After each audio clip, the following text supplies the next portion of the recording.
Saludos, ¿qué tal? Muy buenos días, bienvenidos al que es ya el tercer webinar del ciclo organizado por ADECA, la Asociación de Empresarios de Campo Llano. Un ciclo en el que está pensado para reinventarse y salir fortalecido del COVID-19 en distintos ámbitos. Y hoy, desde luego, va a ser sin duda muy interesante el webinar que os proponemos en este mediodía de hoy viernes 19 de junio, en el que va a ir de la mano de dos expertos. Hoy vamos a tener casi un 2x1. Os recuerdo un poco la mecánica de los webinars para aquellos que os incorporáis hoy por primera vez. Los ponentes van a desarrollar sus intervenciones y si os surge algún tipo de duda o de sugerencia a lo largo de sus ponencias, lo podéis trasladar a través del chat, ¿de acuerdo? Y al final de las ponencias daremos paso a ese turno de preguntas, se las formularemos a nuestros ponentes para que puedan darles respuesta al final, ¿vale? Para no ir interrumpiendo la presentación de cada uno de ellos. El encargado, en esta ocasión, de hacer las presentaciones va a ser el gerente de ADECA, de la Asociación de Empresarios de Campo Llano, Miguel Ángel Cuartero. Enseguida le voy a dar paso, no sin antes recordaros que la sesión se va a grabar, porque si en algún momento tenéis que abandonarla, no os preocupéis, porque como en el resto de webinars, también se va a publicar en nuestro canal de YouTube, en el canal de YouTube de ADECA, de la Asociación de Empresarios de Campo Llano. Ahora sí, os animo a que disfrutéis, a que participéis mucho a través del chat, a que mantengáis de momento vuestros micrófonos silenciados durante las distintas intervenciones y le doy paso directamente al gerente de ADECA, a Miguel Ángel Cuartero. Muy buenos días, Miguel Ángel. Hola, muy buenos días a todos. Bueno, pues encantado de estar con vosotros. Muchísimas gracias por participar en este ciclo de webinarios. Sí que quiero disculpar la presencia en este primer momento la presentación del presidente de la asociación, Santos Prieto, que se incorporará a lo largo de la presentación y del webinario y que luego participará en la clausura del mismo. Bueno, pues sin más dilación y supuesto que hemos dejado los primeros 5 minutos o los 5 minutos de rigor, quiero agradeceros de nuevo la participación que en esta iniciativa que puso en marcha ADECA tras la COVID-19, donde queríamos continuar con la formación y la información para el tejido empresarial del Parque Empresarial Campo Llano, pues reconvertimos nuestros tradicionales desayunos empresariales y nuestros ciclos de ADECA Plus en este tipo o en este nuevo formato con la intención de ser más cercanos, llegar al máximo número de empresarios y de empresarias y de trabajadores o de pymes del Parque Empresarial Campo Llano a través de un ciclo que consideramos necesario y que queríamos tocar toda la situación real de las pymes en la que se encuentran actualmente. Pasamos o iniciamos el ciclo con un webinar donde el profesor Gay de Liébana nos hizo una radiografía de la situación actual económica. Pasamos a un segundo webinar donde la coach Inma Ríos nos hizo o nos manifestó las fórmulas o nos dio las claves para reinventarnos o reinventar nuestros negocios en esta nueva situación. Hoy, el webinario de hoy, tiene la intención de conocer y aterrizar la verdadera problemática que se llega a nivel laboral y a nivel económico-financiero de nuestras pymes a través de dos grandes firmas que ahora pasaré a presentar. Y luego, una vez que tenemos también esa radiografía, clausuraremos este ciclo con una especialista en comunicación, con SV Comunicación, donde nos dará o nos dirá los nuevos retos que tienen que realizar las empresas para llegar a la cercanía de sus clientes o cómo comunicar en esta nueva situación. Sin más, quiero también agradecer el apoyo incondicional que nuestro colaborador y patrocinador Global Caja nos ha hecho en este año del 40 aniversario de ADECA, pero además la Fundación Global Caja Albacete apuesta por este tipo de iniciativas, apuesta por este tipo de ciclo de webinarios y siempre contamos con su apoyo incondicional y patrocinio. También con la colaboración del excelentísimo Ayuntamiento de Albacete. Sin más, hoy las ponencias vienen avaladas o vienen presentadas por ECM Asesores, una empresa líder en el sector en Albacete, una empresa miembro de las empresas EVA. EVA son las empresas de valor añadido de ADECA que vienen trabajando por y para la asociación durante más de 10 años. El webinar de hoy lo hemos titulado con Gestión y soluciones legales ante las dificultades financieras de las empresas ante la nueva situación COVID. Emilio Calderón es licenciado en Derecho y máster en Derecho Empresarial por ESADE. Además, lidera o es socio director de ECM Asesores aquí en Albacete. Pablo Martín, licenciado en Derecho, máster en Administración Concursal y en Derecho Procesal Laboral, es profesor en los másteres de acceso a la abogacía de la Universidad Carlos III de Madrid y socio del despacho IUS Aequitas Abogados. No quiero robarle más tiempo a los ponentes. Va a comenzar Emilio Calderón y bueno, pues muchísimas gracias de nuevo por la participación en estas iniciativas y os dejo ya con los ponentes. Emilio, muchas gracias y bueno, pues adelante. Hola, buenos días. ¿Se me oye? ¿Sí? Perfectamente. Vale. ¿Y la imagen también? Te vemos, te escuchamos. Vale, muchas gracias. Un segundito. Vale, ¿se ve el PowerPoint que vamos a...? Sí, Emilio. Perfecto. Pues nada, muchísimas gracias, bienvenidos. Gracias a ADECA, la que considero ya mi casa, después de más de 10 años de estrecha colaboración con la Asociación de Empresarios de Campoyano, y por invitarnos y tenernos en cuenta para esta rueda de webinars que se están desarrollando con motivo del 40 aniversario. Por nuestra parte, vamos a intentar esta mañana, vamos a intentar ser un poquito prácticos, vamos a analizar o a realizar una aproximación lo más actualizada posible hasta el día de hoy sobre lo que son novedades en materia laboral y tributaria. Vamos a tocar un poquito lo que son las previsiones en el corto plazo ante este complicado escenario económico que tenemos que afrontar de ahora en adelante, y lo más importante, os vamos a intentar pues mostrar herramientas legales para poder detectar si nuestro negocio, pues valga como válido este símil, pues si entramos en nuestro negocio, entra en el médico, porque nos encontramos un poquito enfermos, pues que nos quedemos en la consulta del médico, ¿vale? Intentar hacer una detección precoz de indicios inminentes de insolvencia las que podemos estar incurriendo en nuestras sociedades, para evitar pues el paso final que suele ser el más habitual, que es el concurso de acreedores. Vamos a intentar evitarlo a toda costa. Y lo más importante también, pues lo que es la protección del empresario, que recordemos que cada día pues estamos más expuestos a responsabilidades que van más allá de la propia entidad mercantil que representamos. Pues para ello vamos a entrar en materia. Vamos a hacer un pequeño repaso muy rápido de los últimos decretos que se han aprobado, que estamos hablando del 27 de mayo y el 17 de junio, que fue antes de ayer, en materia tributaria y laboral. Vamos a abordar también muy rápidamente lo que son las tendencias fiscales previstas en el corto plazo para poder planificarnos correctamente. Abordaremos un tema de rabiosa actualidad e incertidumbre que se mantiene incluso a día de hoy, 19 viernes, como es el tema de los ERTES, que son fundamentales, recordemos, pues para evitar una sangría de despidos en los próximos meses y las consecuencias fatales que pudieran tener. Vamos a hacer también un breve pasaje por lo que son las prestaciones de los autónomos, en qué situación nos encontramos. No vamos a entrar en su contenido en sí, sino realmente las previsiones que hay o las negociaciones que se están realizando actualmente.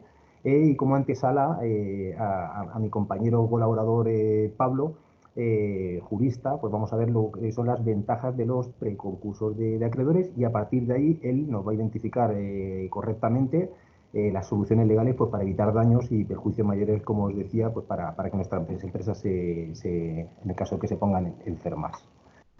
¿Vale? Entonces, por mi parte, vamos a comenzar. Se ven las diapositivas, ¿verdad?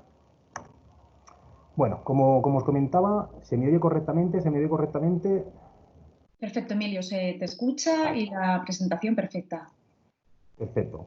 Pues entramos en materia. Vamos a intentar ser prácticos y no enrollarnos demasiado, no perdernos en la normativa. Este último decreto del 27 de mayo, penúltimo mejor dicho, ¿vale?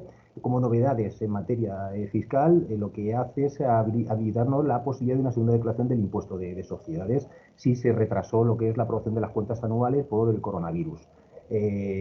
También se ha habilitado la posibilidad de la concesión del aplazamiento de deudas tributarias y aduaneras que no generen intereses durante 4 meses, exención en actos jurídicos por moratorias y retraso en el plazo de publicación de la ley del impuesto.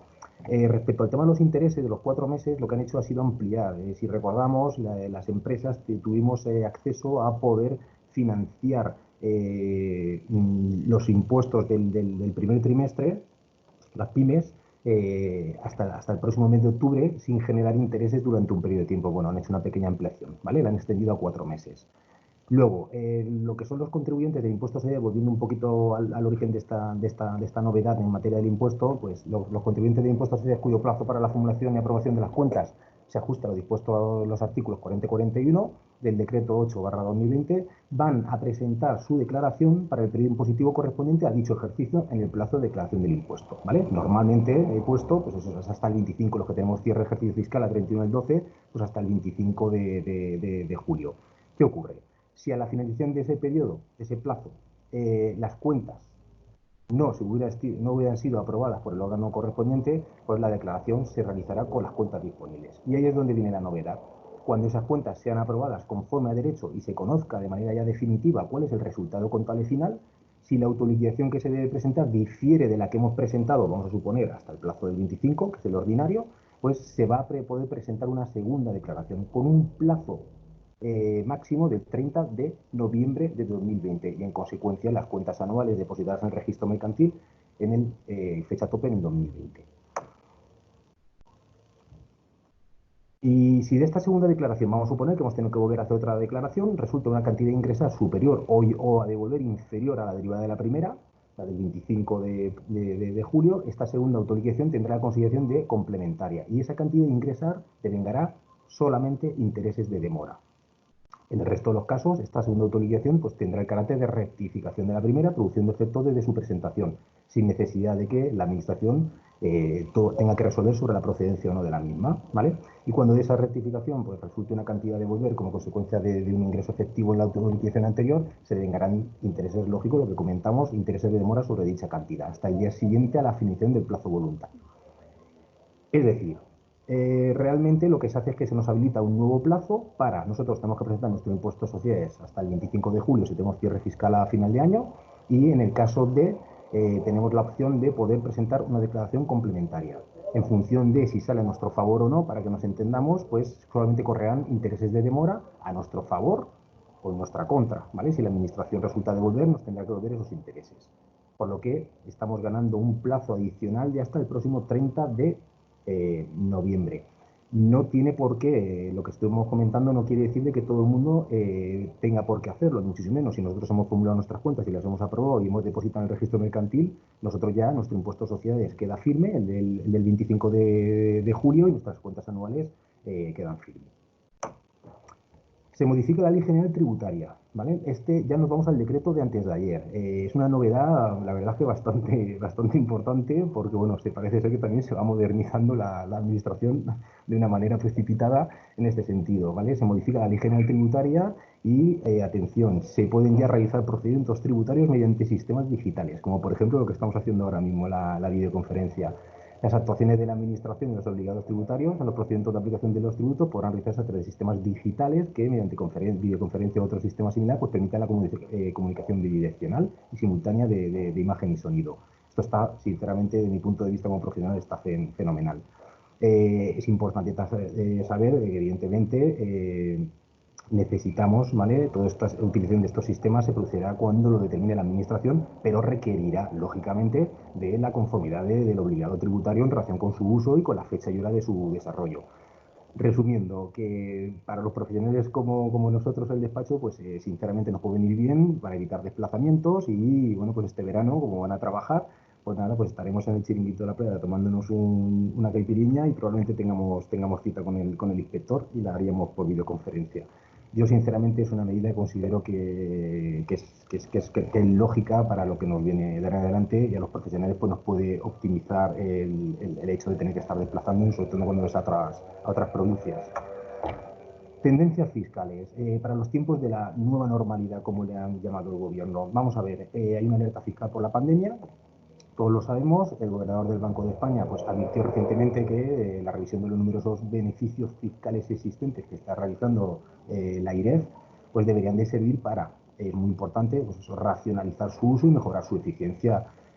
Parece razonable continuar explorando de manera pues coordinada a escala internacional pues algunas vías de reforma impositiva que han sido objeto de debate en tiempos recientes, como las imposiciones que recaen sobre algunas empresas multinacionales que todos conocemos, con el fin pues eso de evitar utilización de estrategias agresivas de planificación tributaria para trasladar sus bases impositivas pues a jurisdicciones cuyas tributaciones son más reducidas. Es lógico y se lleva trabajando en ello, de hecho, bastante tiempo, no a raíz de COVID.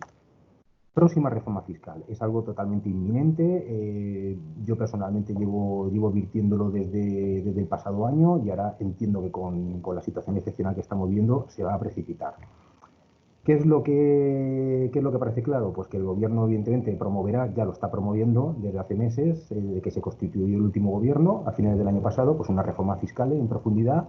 Entiendo que no pasará más de las próximas semanas, máximo verano, de que se puede ir aprobando para, de alguna manera, financiar la reconstrucción, pues eso, tras esta pandemia, y que estará apoyada fundamentalmente en dos pilares, que serán la implantación de nuevos tributos, ahora lo veremos muy por encima, principalmente a las grandes fortunas, ahora veremos que se considera una gran fortuna, a las transacciones financieras, a los servicios digitales. Y otro tema que nos afecta muchísimo, muy directamente, es el incremento pues eso, gradual y progresivo de los impuestos que tenemos actualmente, así como la armonización de tributos fijos a las comunidades autónomas. Vamos a analizar a continuación un poquito todas estas figuras tributarias que podrían formar parte de esta reforma. La tasa de reconstrucción es una tasa que ya hemos oído todos en la tele y demás, que están intentando formalizar próximamente, la tasa de los ricos, ¿no? O algo así me ha parecido ir. Es una tasa que sustituiría lo que es el actual impuesto sobre el patrimonio, con diferencias. Esta tasa pues presentaría como características el que no se podría bonificar por las comunidades autónomas. Cuidado con eso, porque actualmente el impuesto patrimonio está cedido a la competencia a las comunidades autónomas, y algunas de ellas que tienen unas bonificaciones, como por ejemplo la Comunidad de Madrid, enorme. Y en esta nueva tasa estaría exenta la vivienda habitual con un valor hasta 400.000 euros. Se excluiría del cómputo del valor de hasta el 1.000.000 de euros para empezar a aplicarle tipo de gravamen. Vamos a un ejemplo muy rápido. Lo que van a proponer y aprobar es el 2%, es decir, el tipo de gravamen del 2% anual para patrimonios netos a partir de 1.000.000 de euros. Puede parecer, madre mía, 1.000.000 de euros. 1.000.000 de euros se considera activos inmobiliarios, propiedades que podamos tener, activos financieros, si tenemos algo de bolsa, si tenemos algo de ahorros, si me llega una herencia al año siguiente, yo ya tengo esa aceptación de esa herencia realizada y demás. Es decir, parece como, madre mía, esto es para ricos. No es para ricos realmente. Ese 1.000.000 de euros no quiere decir que evidentemente todo el mundo tengamos 1.000.000 de euros, pero si lo cogemos un poco en su globalidad, ese cómputo lo van a superar muchísimos contribuyentes a nivel nacional. Y ese 2% anual, si nos paramos a pensar, estamos hablando de la friolera de 20, vamos a suponer que se nos calcula 1 millón y pico. Estamos hablando de 20 y tantos mil euros que vamos a tener que darle todos los años al fisco por ese patrimonio que yo ya he tenido que pagar previamente para poder tener acceso o tenerlo consolidado en mi patrimonio personal. 2,5%, bueno, es gradual, y esto, pues, según las estimaciones del gobierno, pues podría suponer una recaudación en torno al 1% del PIB, sobre 11.000 millones de euros, nada menos. Creo que, por desgracia, viene de camino. En cuanto a lo que es el IRPF, que nos toca más ya sí que de lleno a todo el mundo, y el impuesto de sociedades, entendemos de que dentro de esa reforma fiscal, yo personalmente lo doy casi que por hecho, van a hacer un incremento de 2 puntos porcentuales en los tipos impositivos para los contribuyentes con rentas superiores a 130.000 euros, y de 4 puntos para la parte que esté a los 300.000 euros. Lo mismo, es un impuesto, el impuesto de la renta es un impuesto progresivo, ¿vale? Entonces, teniendo en cuenta que el IRPF es un impuesto que está parcialmente cedido a las comunidades autónomas, nos podemos llegar a encontrar con esta subida de tipos, nos podemos llegar a encontrar con que de nuestros rendimientos la agencia tributaria nos detraiga más del 50%, más del 50%. El tipo estatal sobre la renta de capital se incrementaría en 4 puntos porcentuales para dichas rentas superiores a 140.000 euros. Actualmente estamos en los tipos de entre el 19 y el 23%, lo que es la base del ahorro, pues vamos a volver a subir a tipos antiguos, porque ya estuvieron en su día hasta el 27 y 28%, porque hablamos de tipo estatal, luego está la autonómica, ¿vale? Nos podemos encontrar con tipos cercanos de casi el 30%. Estamos hablando de la base del ahorro, pues ganancias patrimoniales que obtengamos, vendemos nuestra casa, rendimientos que podemos obtener de bursátiles, compraventa de participaciones en sociedades y demás, lo que nos situemos un poquito en lo que es la parte de renta de capital. Y luego, respecto al impuesto de sociedades, muy por encima, se plantea una imposición de un tipo fijo mínimo, fijo, del 15% para todas las empresas y del 18% para bancos y compañías petroleras, y bueno, les harían tributar al 15% los beneficios de las SOCIMI, que actualmente están en el 1%. La famosa que ya hemos oído yo creo que todos en prensa y en televisión, la tasa Tobin y la tasa Google. Parece también lo mismo, parece que nos pilla muy de lejos, ¿no? Que se aplica a las multinacionales. Pues bueno, como todo, entiendo de que no lo terminarán repercutiendo, y está bastante avanzado parece ser. No lo acabarán repercutiendo evidentemente a los de siempre, al consumidor final, al de abajo. Parece, bueno, la tasa Tobin y la tasa Google realmente, como digo, pues bueno, va a gravar las operaciones de adquisición, la Tobin, de adquisición de acciones en sociedades españolas con valor de capitalización bursátil superior a los 1.000 millones. Y la tasa Google es un impuesto que va a gravar algunas operaciones realizadas por las grandes multinacionales tecnológicas que la actualidad no tributan, ¿vale? Como en este caso el 3% a los ingresos generados por servicios de publicidad dirigida en línea, intermediación en línea y venta de datos obtenidos a partir de información proporcionada por usuario. Estamos hablando de Google, Facebook, Amazon y otras muchas más. Yo entiendo, bueno, tiene algunas excepciones este proyecto de tasa Google, creo que es inminente, que la van a aprobar, y como repito, que no nos quede como que es una tasa que le van a aplicar a esta grande multinacional y que a nosotros no nos va a tocar, al contrario, creo que no la van a repercutir directísimamente. Respecto al impuesto de sucesiones y transmisiones patrimoniales, voy muy rapidito, también es muy importante el hecho de que se pretenda crear un nuevo sistema de financiación de estas comunidades autónomas, como están, como digo, también derivada su gestión sobre las competencias, para que resolver las carencias y sobre todo, entiendo yo aquí, las grandes diferencias que hay entre unas comunidades autónomas dentro del territorio nacional. El objetivo es evitar eso, la competencia desleal entre regiones, para atenuar el dumping fiscal sin que afecte a la autonomía fiscal. Y esto pues lo que implicaría es que se obligaría a determinadas comunidades autónomas a subir los impuestos, una de ellas la Comunidad de Madrid, aunque habría una horquilla que le permitiría pues eso, tener los tipos más bajos del conjunto de las autonomías. Aquí realmente lo que pretenden es eso, es que como están derivadas las competencias, pues el que yo esté en la comunidad vamos a suponer, de Andalucía, y me empadrone en Madrid para poder aplicarme las modificaciones, en este caso, que llegan a ser hasta del 99%. Lo hemos oído todo en la tele en los últimos años, ¿no? ¿Cómo es posible que una herencia en Andalucía no hayan podido asumirla por el hecho de los impuestos que tenían que pagar? Bueno, pues esto va por ahí, ¿vale? Entonces lo que pretenden es un poco unificar de alguna manera. Estoy intentando ser bastante rápido y, bueno, porque no vayamos cogiendo ideas, como hay tantísima materia que tenemos que ver. Vamos con el tema de las medidas laborales. El tema de las medidas laborales, fijaros qué cantidad de decretos, y queda alguno más, se han aprobado en tan poquito tiempo. Eso lo que supone, pues evidentemente lo primero es una incertidumbre brutal.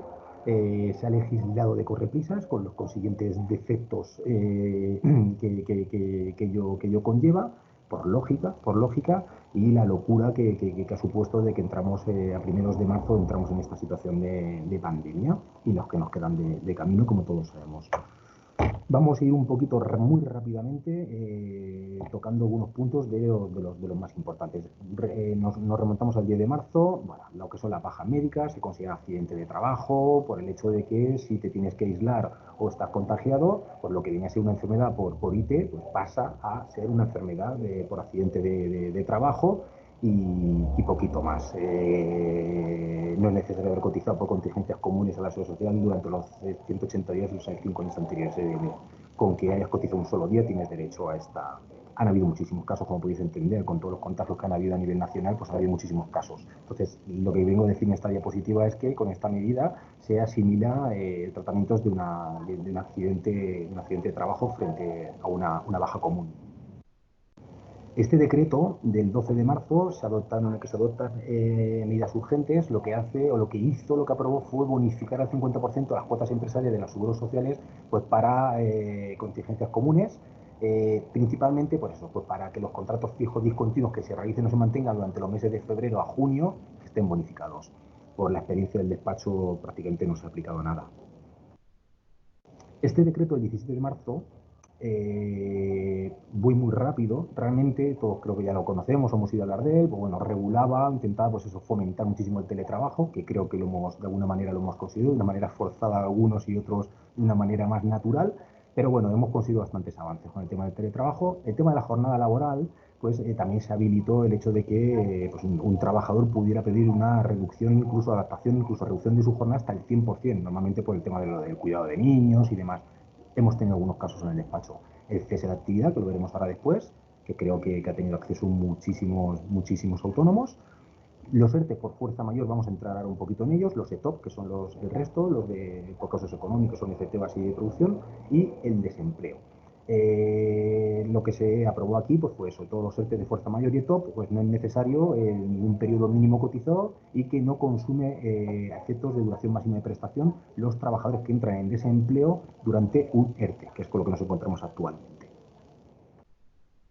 El decreto 27 de marzo, bueno, lo que son los despidos, nos dicen que no podemos llevar a cabo despidos desde el 27 de marzo por causas de fuerza mayor o motivos económicos, técnicos, organizativos y de producción vinculados al COVID y a las circunstancias que han sido generadas por la pandemia, ¿vale? Entramos en el ERTE y pues como ya creo que todos sabemos, nos hemos vuelto casi que expertos en ERTE en estos últimos meses. Ahora después entraremos un poquito más. Oye, por ahí. Vale. El decreto del 29 de marzo, el permiso retribuido, también lo recordaremos, un domingo lo aprobaron, si no recuerdo mal, un domingo lo aprobaron, el hecho de que los trabajadores, ¿vale?, se les concedió un permiso retribuido recuperable, luego posteriormente durante el resto del año, duró aproximadamente, creo que fue en torno a unos 15 días, ¿vale?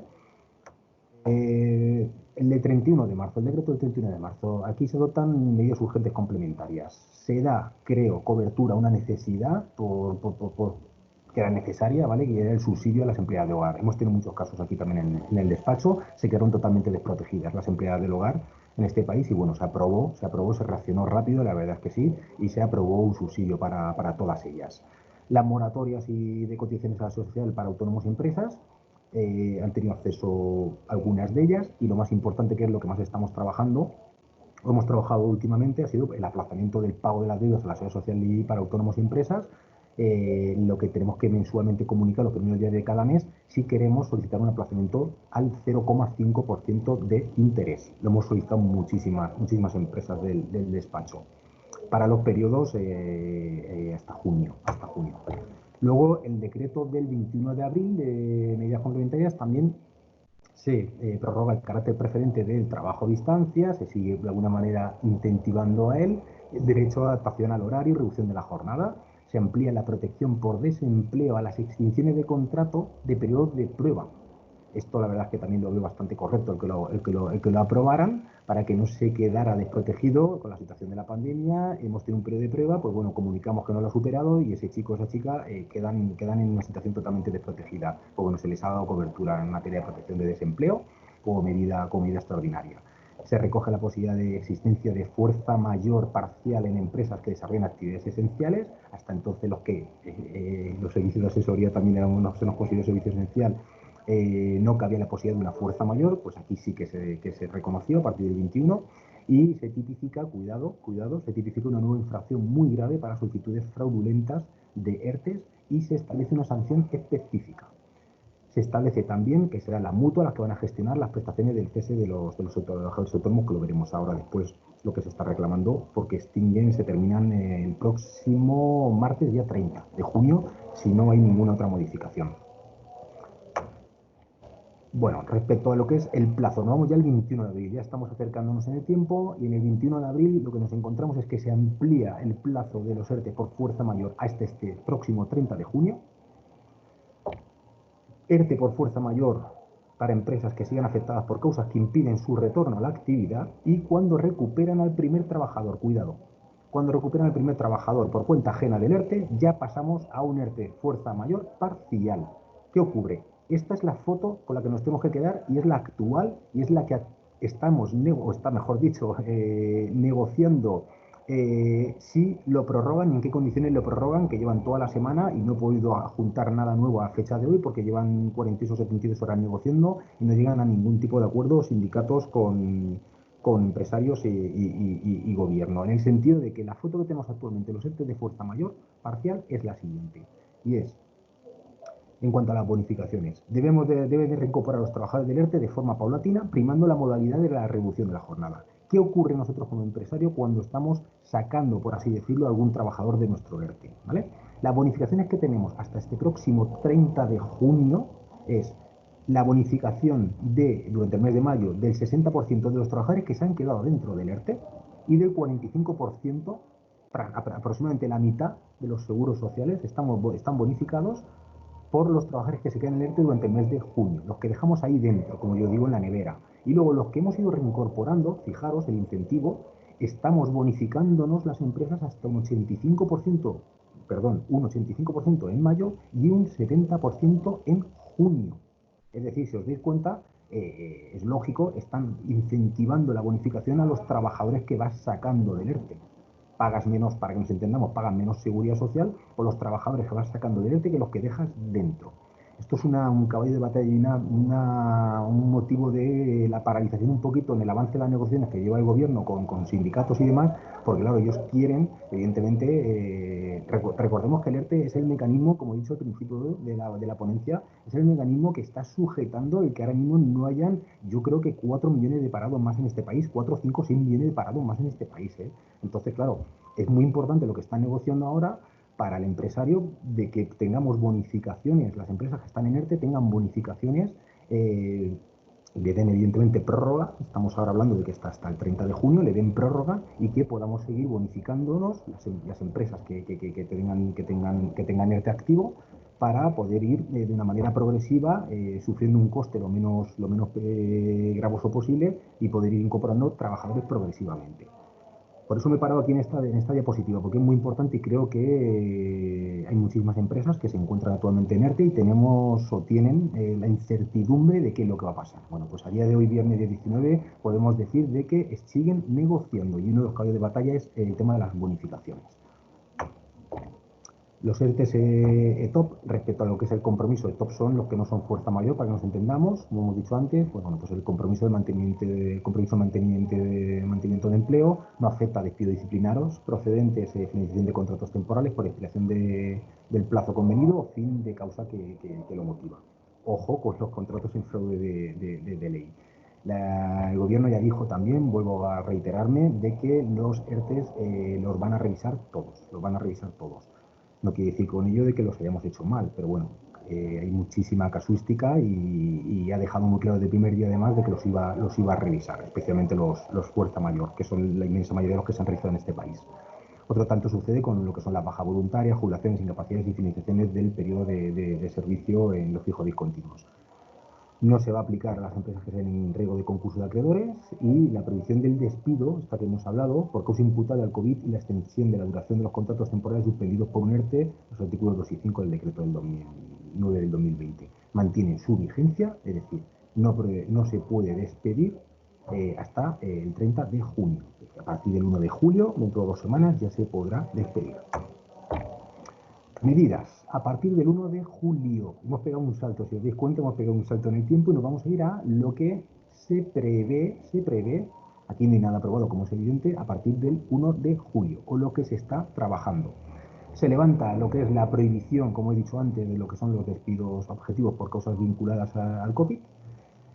Se prorroga los ERTE por fuerza mayor, ¿vale? O se pretende prorrogar los ERTE, y el borrador del gobierno incluye, como comentaba antes, que se sigan prorrogando hasta el 30 de septiembre, los que se van a extinguir ahora el día 30 de junio, para sectores que sigan teniendo limitaciones de movilidad, foros equivalentes. Hay muchos, por desgracia. Y los agentes sociales pues piden que se amplíe hasta el 31 de diciembre. Ahí estamos. No se pueden realizar horas extraordinarias ni contratar trabajadores fuera del ERTE. Se pretende que se mantengan las mismas ventajas de las prestaciones por desempleo que hay actualmente vigentes. Extender esa prohibición de despedir por causas objetivas vinculadas al COVID, así como la suspensión, pues eso, de los vencimientos de los contratos temporales en ERTE, ¿vale? Como todos sabemos, pues en los contratos temporales, cuando los hemos metido dentro del ERTE, se quedan, por así decirlo, como una especie de incubadora. Se reducen los porcentajes de las bonificaciones en seguridad social, y los agentes sociales solicitan mantener las exenciones actuales, es lo que hemos comentado anteriormente. Creo que este es el principal caballo de batalla, la negociación que se encuentran esta semana negociando, que parece ser que ayer estuvieron 4 horas, antes de 4 horas, rompieron negociaciones, pero, como repito, creo que están condenados a entenderse para evitar una auténtica sangría de despidos en los próximos meses. La prórroga de la prestación del cese de actividad para trabajadores autónomos, que sabemos que finaliza, que lo están cobrando muchísimos autónomos de este país, se extingue también este próximo 30 de junio. Bueno, pues también se está reclamando el hecho de que se prorrogue hasta el 31 de diciembre, en algunos casos, y definir la prestación en periodos trimestrales para facilitar el cumplimiento del descenso de ingresos. El mantenimiento de la misma, sigo hablando de la prestación del cese de los autónomos. El mantenimiento de la misma, pues eso, hasta que las cifras de facturación pues vayan permitiendo que progresivamente se vayan incrementando para poder encarar esta nueva normalidad con unas mínimas garantías. También se pretende de que se haga un estudio, pues eso, un poco particularizado de cada caso, ¿no? Que no se trate a todo el mundo por igual, ya que una misma actividad puede no presentar pues la misma casuística que otra en función del territorio y del entorno en el que se desarrolla.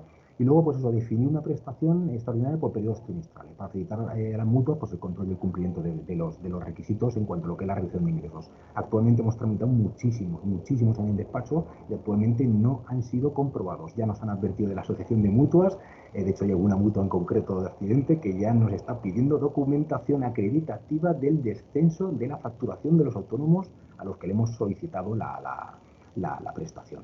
Cuidadito con eso también. Como repito, se extingue este próximo 30 de junio y están negociando a ver si se puede prorrogar.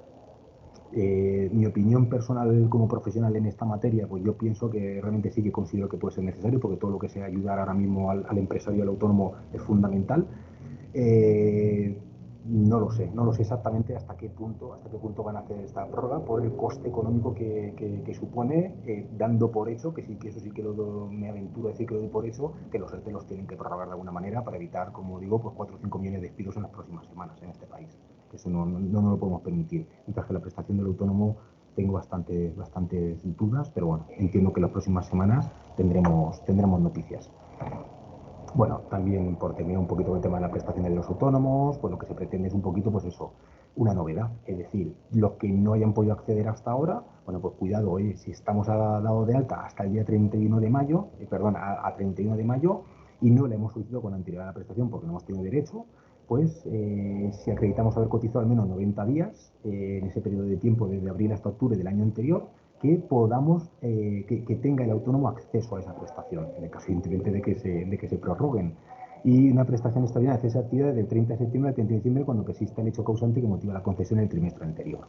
Todo esto, como digo, son medidas que se supone que están negociando a partir del 1 de julio. Son muy importantes. Para mí la estrella, la fundamental, repito por enésima vez, es la de la prórroga de los ERTE y en qué condiciones quedan.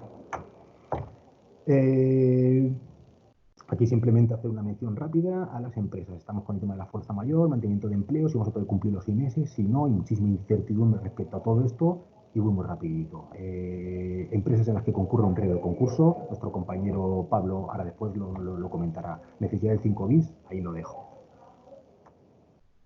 Bueno, cada vez se encuentra alerta de fuerza mayor, cuidado también por los posibles motivos de incumplimiento, por la falsedad de datos en las solicitudes, negligencias o incorrecciones en sus tramitaciones, medidas solicitadas que no resulten necesarias y las consecuencias del incumplimiento pues serán la devolución de las cotizaciones a la seguridad social de las que fue exonerado el empresario, incrementado en recargos e intereses. Menos mal que ahí lo clarificaron, porque al principio se daba a entender de que iban a tener que devolver incluso la prestación de desempleo que había disfrutado el trabajador. Una barbaridad. Así que eso sí que ya quedó claro, que en el caso de que se incumplan los mantenimientos de empleos y demás, se devolverán esas cotizaciones de las cuales nos hemos acogido, a la vez que, evidentemente, pues pagaremos el recargo de interés que corresponde. Vamos a pasar por aquí y vámonos a un tema que considero muy importante, un poco motivo del claim de la webinar, que es el hecho de las situaciones de insolvencia. Entramos un poquito ya de lleno, ¿vale?, en lo que es la figura del preconcurso para ir dándole paso y ver, como os he dicho al principio de la ponencia, vamos a intentar prever o anticiparnos a las situaciones de insolvencia que puede ir generando nuestra empresa, o que ya se encuentra en ella, o que por la incertidumbre económica de la que estamos actualmente viviendo nos podemos ver incluso en cualquier momento. El preconcurso, muy rápidamente, es una prórroga o un periodo de gracia que la ley nos concede a las empresas para que tengamos la última oportunidad de reconducir una situación de insolvencia antes de una intervención judicial. Es de gran utilidad para cuando llegue la normalidad sanitaria, aunque se hayan multiplicado nuestras deudas como consecuencia de la misma, de esta situación.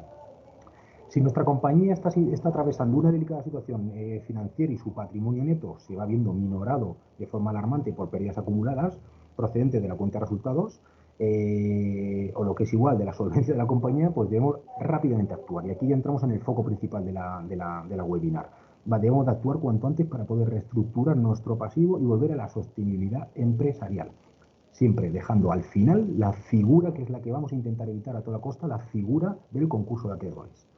En ocasiones pues es difícil saber cuándo una sociedad se encuentra en situación de insolvencia. Para eso estamos, entre otras cosas, los profesionales, y de hecho, bueno, la propia ley concursal diferencia entre lo que es la insolvencia actual e inminente. Rápidamente, la inminente es la que está basada solo en una previsión de impagos, y la insolvencia actual es aquella en la que yo ya no puedo cumplir con mis obligaciones.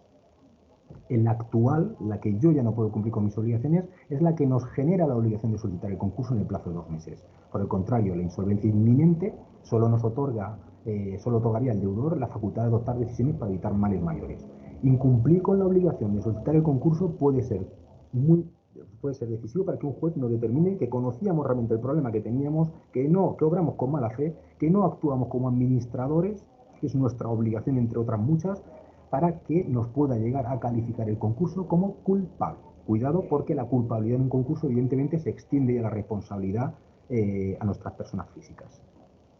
Así era y así será, pues eso, tras la superación de la crisis provocada por esta pandemia. Vamos a recordar, el decreto ley 16/2020 nos establece que hasta este próximo 31 de diciembre del 2020 el deudor que se encuentre en estado de insolvencia no tendrá el deber de solicitar la declaración de concurso. Los jueces no admitirán a trámite las solicitudes de concurso necesario que se presenten por los acreedores desde la declaración del estado de alarma. Es una protección, por así decirlo. Desde mi punto de vista, es como un caparazón que le ponen temporalmente al empresario. Se presume, salvo prueba en contrario, que el estado de insolvencia es consecuencia de la crisis, si con anterioridad al estado de alarma no se encontraba incluso en supuestos, evidentemente, que habilitaran al acreedor para solicitar la declaración de concurso. Es lógico y normal. Si antes del 31 de diciembre del 2020 el deudor hubiera presentado solicitud de concurso voluntario, se admitirá este trámite con preferencia, aunque fuera de fecha posterior. Si antes del 30 de septiembre se comunica la apertura de negociaciones con los acreedores para alcanzar un acuerdo de refinanciación, un acuerdo extrajudicial de pagos o adhesiones a una propuesta anticipada de convenio, que le tocará al compañero Pablo ahora después, se estará el régimen establecido por la ley. Una de las reformas, voy finalizando, una de las reformas previstas tras revisar la Directiva Europea de Reestructuraciones, que debe ser traspuesta antes del verano del próximo 2021, afecta a esta figura del preconcurso. Las sociedades con problemas financieros acogidas a leyes concursales tendrán la opción de suspender cualquiera de las ejecuciones singulares que tengan en trámite, llámese embargos, ejecuciones, intervenciones tributarias, para favorecer las negociaciones de un plan preventivo de reestructuración, que en la actualidad tiene una duración de 4 meses. La norma europea tiene por objeto dar a las empresas que son viables y que atraviesan dificultades financieras la posibilidad de poder reestructurarnos en una fase prematura y con ello evitar incurrir en una situación de insolvencia y posiblemente tener que liquidarse en el marco de un concurso de acreedores. Lo que vengo recordando en estas últimas diapositivas, finalizamos aquí y por mi parte le voy a dar paso a mi compañero Pablo para que entre en profundidad en estas materias para evitar estas situaciones de insolvencia y las consecuencias. No sé si se me ha oído correctamente. Perfectamente. Dejo de compartir. Perfecto. Pues Esther, quedo aquí, le doy paso a mi compañero Pablo y lo que necesitéis, aquí estaré. Perfecto, muchísimas gracias por tu intervención, desde luego magistral. Emilio, felicidades. He intentado ser bastante breve y ahora si pregunta más adelante, pero considero que mi compañero debe continuar ahora para que no perdamos el hilo de la webinar. Gracias. Muy bien, pues Pablo ya lo tenemos listo y ya estamos viendo su pantalla compartida, así que adelante Pablo, cuando quieras. Muchas gracias, Emilio, y quería sobre todo agradecer a ADECA su invitación a este webinar y en todo caso sí que me gustaría poner en valor toda esta actividad formativa e informativa que se está llevando a cabo desde ADECA, dirigida a empresarios, a profesionales y autónomos, que no tiene otra finalidad más que apoyar a todos los operadores económicos en esta ardua labor que van a tener por delante, como es superar este periodo de crisis post-COVID, de reactivar realmente la actividad superando situaciones críticas desde el punto de vista financiero y a partir de ahí pues intentar volver no a una nueva normalidad que se nos intenta imponer, sino a una normalidad que hemos vivido y que hemos tenido, no sé si la suerte, pero desde luego la posibilidad de disfrutar hasta este momento. Estoy seguro de que pues con el esfuerzo de todos y agradeciendo sobre todo estas iniciativas que desde ADECA se llevan a cabo gratuitas e intentando facilitar a los empresarios su actividad, pues estoy seguro de que con todo esto lo conseguiremos. Dicho esto, y ya siguiendo la línea de lo que previamente ha anticipado y explicado perfectamente Emilio, la situación a la que lamentablemente muchos empresarios van a tener que hacer frente en este momento es precisamente a una situación de insolvencia. No sé si tenéis la posibilidad, si se está viendo correctamente la presentación. Perfectamente, Pablo. Muy bien, gracias, Esther. En línea de lo que ha anticipado previamente Emilio y simplemente a título de un muy sucinto repaso y como una primera aproximación a lo que es el procedimiento concursal y a los institutos preconcursal, a todas las herramientas que nos ofrece la ley, que ofrece la ley al empresario, no solo para intentar reorganizar y reestructurar su compañía, sino también para atender ese tipo de obligaciones que por ley se establecen en cuanto a las situaciones de crisis financiera y de insolvencia.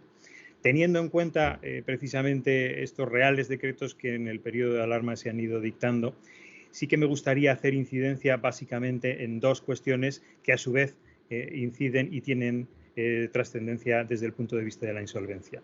En primer lugar, en cuanto al Real Decreto 18/2020, donde se matizan significativamente las exigencias establecidas en los previos Reales Decretos en cuanto a los ERTEs de fuerza mayor y concretamente en cuanto a la circunstancia y a la exigencia del mantenimiento de empleo. Este requisito que fue muy criticado por la severidad de su definición y por las complejidades o por la complejidad que muy probablemente iba y va a suponer para las empresas de cumplir en cuanto al mantenimiento de empleo durante los 6 meses posteriores a la finalización del ERTE por fuerza mayor, atendiendo a las críticas que se habían formulado y a las peticiones que por los distintos operadores se habían realizado, el Gobierno incorporó en su Real Decreto 18/2020 un matiz que es importante y que además, insisto, conecta directamente con la situación de insolvencia, que es que esta exigencia de mantenimiento de empleo no se producirá en aquellas situaciones en las que la empresa se vea incursa en una situación de concurso. Y a esos efectos, la propia norma, el propio Real Decreto, se remite a lo previsto en el artículo 5.2 de la Ley Concursal.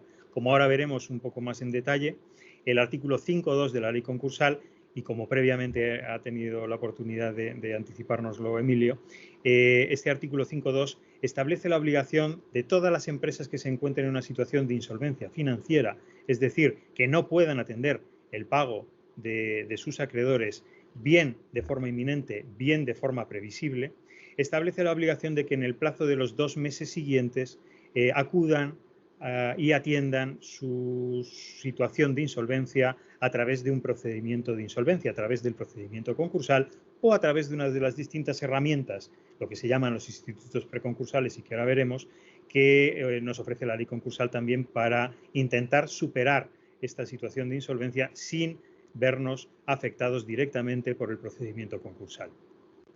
El artículo 5.2 de la Ley Concursal, actual Ley Concursal, que además sufrirá una modificación a principios del mes de septiembre, establecida por el Real Decreto 2/2020, que establece y permite la entrada en vigor del texto refundido de la Ley Concursal. Hay que tener en cuenta que ahora mismo la Ley Concursal está conformada por distintos cuerpos normativos y lo que ha hecho este texto refundido es unificar en un solo texto, introduciendo algunas pequeñas modificaciones, pero sobre todo unificar en un solo texto toda la normativa concursal y de insolvencias que actualmente está en vigor. El artículo 5.2 de la Ley Concursal lo que establece es esta obligación de 2 meses para acudir a la situación o al tratamiento de la situación de insolvencia por vía de la Ley Concursal, y además se establece y remite al artículo 2.4 de la Ley Concursal a los efectos de definir desde un punto de vista objetivo cuáles son aquellas situaciones a partir de las cuales se puede entender que una empresa está en una situación de insolvencia. Concretamente, y como elementos objetivos que definen esa situación de insolvencia, estaría el sobreseimiento general de los pagos, cuando una empresa no paga directamente a sus acreedores, cuando se han producido embargos generalizados por parte de acreedores, y esta circunstancia, por ejemplo, puede ser lamentablemente habitual en aquellos supuestos en los que no se hayan pagado tributos, no se haya podido atender el pago de tributos o el pago de las cuotas de seguridad social y las administraciones públicas hayan iniciado procedimientos de apremio que hayan supuesto, por ejemplo, pues que se hayan librado diligencias de embargo a todos los clientes de la compañía y se vea en un momento la empresa o el empresario o el profesional o el autónomo se vea en una situación de estrangulamiento financiero, puesto que todos sus clientes han recibido una providencia o una diligencia de embargo. E igualmente, estas situaciones objetivas que identifican la situación de insolvencia estarían también identificadas por los supuestos en los que en los 3 meses anteriores no se hubieran pagado los salarios o se hubieran incumplido las obligaciones de seguridad social o de la agencia tributaria. Este es el marco objetivo que determina que una empresa esté en una situación de insolvencia y es el marco que objetivamente y a tenor de lo que de la remisión que hace el Real Decreto 18/2020 permitiría a las empresas incumplir la situación de mantenimiento o el compromiso del mantenimiento de empleo establecido por el ERTE por fuerza mayor.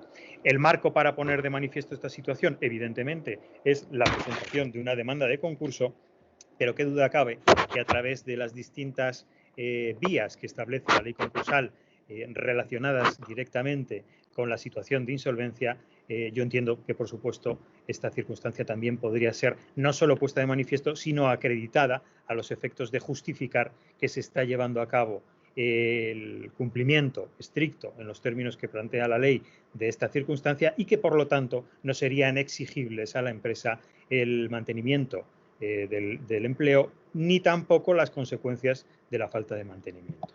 En todo caso, tal y como también ha anticipado Emilio, el Real Decreto 16/2020 estableció una moratoria en el cumplimiento de esta obligación que acabo de indicar de los 2 meses siguientes a la situación de insolvencia de presentar el concurso de acreedores, teniendo en cuenta la previsión de concursos masivos de acreedores que había entonces y que sigue habiendo ahora, y a los efectos de evitar que se produjera un colapso en los juzgados de lo mercantil, el Gobierno estableció en este Real Decreto 16/2020 una moratoria en los plazos de comunicación de la situación de insolvencia, de solicitud de concurso, posponiéndolo hasta el 31 de diciembre de 2020, a los efectos de que esta posposición del plazo pudiera ser realmente efectiva. También se limitó la posibilidad de que los acreedores solicitaran el concurso necesario de sus deudores hasta esa fecha. La solicitud de concurso necesario no viene sino a ser una especie de denuncia que hace el acreedor en relación con su deudor, en la que pone de manifiesto que su deudor, quien incumple, está en una situación de insolvencia y que por lo tanto tendría que acudir a un concurso de acreedores.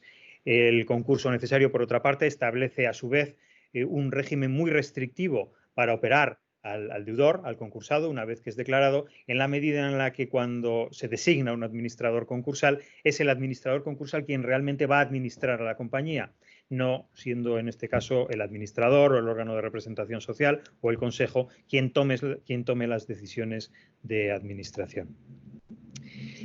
El Real Decreto, y todo esto ya va más encaminado a una estrategia procesal para seguir en el propio procedimiento concursal y para intentar llevar a cabo a través de las distintas herramientas que nos ofrece la ley concursal una refinanciación y una reestructuración de la compañía. Otra de las modificaciones importantes que introduce este Real Decreto 16/20 es que aquella financiación que se produzca por personas especialmente relacionadas, a cuyos efectos pues, nos remitimos al administrador, a familiares del administrador de la sociedad, a socios que titulen más del 10% del capital social, o a familiares o del entorno de estos socios, lo que establece la modificación incorporada es que toda esa financiación que se produzca por estas personas especialmente relacionadas tendrá el mismo carácter y estará radicada en el mismo rango que el resto de acreedores del concurso. Normalmente y hasta este momento, la financiación que se hubiera producido como consecuencia de préstamos, de aportaciones realizadas por socios o realizadas por el administrador, estaba penalizada en el sentido de que se consideraban créditos subordinados y, por lo tanto, en un plan de reorganización, de reestructuración de la compañía a través de un convenio, a través de un acuerdo con todos los acreedores, estos acreedores especialmente relacionados no podían acceder a opinar sobre el plan y no podían intentar apoyar el plan con su voto. Precisamente lo que hace la modificación legislativa es poner a estos acreedores que tienen una especial vinculación con la empresa y que, por supuesto, son los que, en primer lugar, tendrían el máximo interés por llevar a cabo esa financiación a la compañía, ponerles al mismo rango que el resto de acreedores, por lo que esos préstamos que puedan hacer a la compañía en este momento tendrán una consideración especial en el sentido de que serán iguales al resto de acreedores y, por lo tanto, podrán también votar, opinar y favorecer una reestructuración de la compañía. Hay que tener en cuenta que como consecuencia de las pérdidas que se produzcan en el ejercicio 2019 como consecuencia, insisto, por la crisis sanitaria del COVID, lo cierto es que muchas de las empresas que se vean afectadas por esta situación es posible que vean reducido su patrimonio neto por las pérdidas que sufran en más de la mitad de su capital social.